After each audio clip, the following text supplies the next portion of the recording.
Hey folks, Tim here from the BURNLACKERS. Today I'm going to be showing you my current bass rig for 2024, so stick around. It's a BURNLACKERS Gear Gallery video.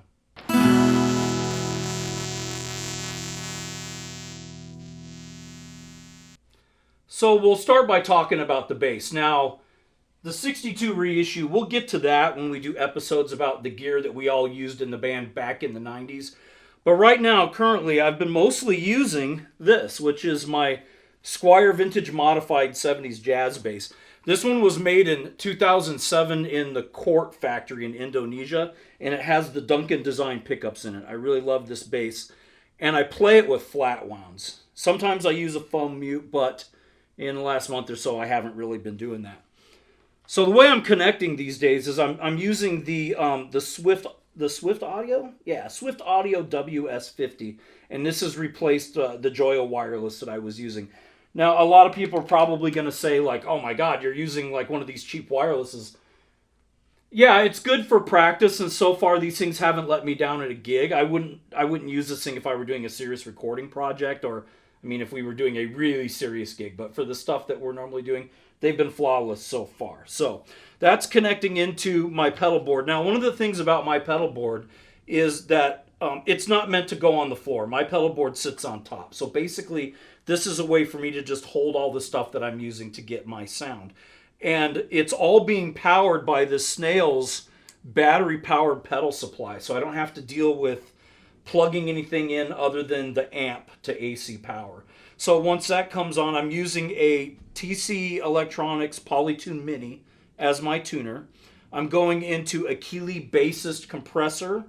From there, I'm using this inexpensive equalizer by Behringer, which is basically supposed to be a clone or a copy of the Boss one.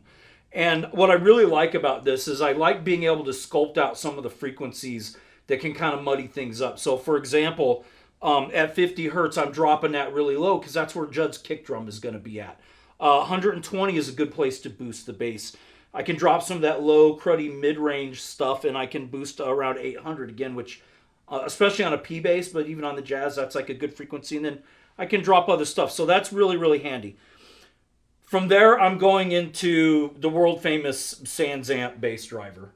And I can go out XLR from this. Normally, I haven't been lately. I've been doing going out directly from the amp. So let's talk about my amp. I'm going to go ahead and turn it on here real quick.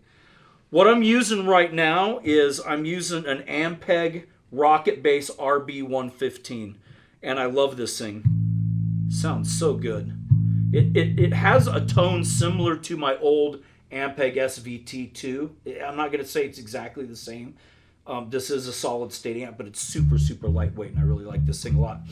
And what I've been doing with this amp is going the XLR out. So as we've been doing recordings with the band, both at band practice, just for the kind of administrative stuff and to learn and practice setup, but in the live shows that we've been doing also, I'm just going an XLR directly out from this amp, and I'm getting a great sound with it. So yeah, this combination right now, this is really simple stuff.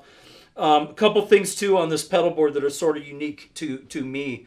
I've got a cup holder on it.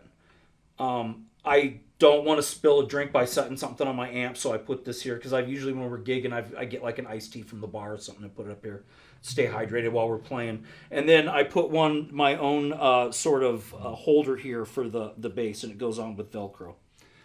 So that's my bass rig that I'm currently using in 2024. If you guys have any questions about it, or there's something that I didn't cover, go ahead and leave us a comment down there. And if you're a gigging bass player or you record, what kind of gear are you using right now? I would be really interested, and I know the rest of the band would as well, to hear what other people out there are using. So again, we appreciate if you subscribe to the channel. We're doing a lot of original music and original other content like this. So it's an all-encompassing band, behind-the-scenes music sort of YouTube channel that we've got going on here. All right, until the next video, we really appreciate your support, and thank you. Have a great week.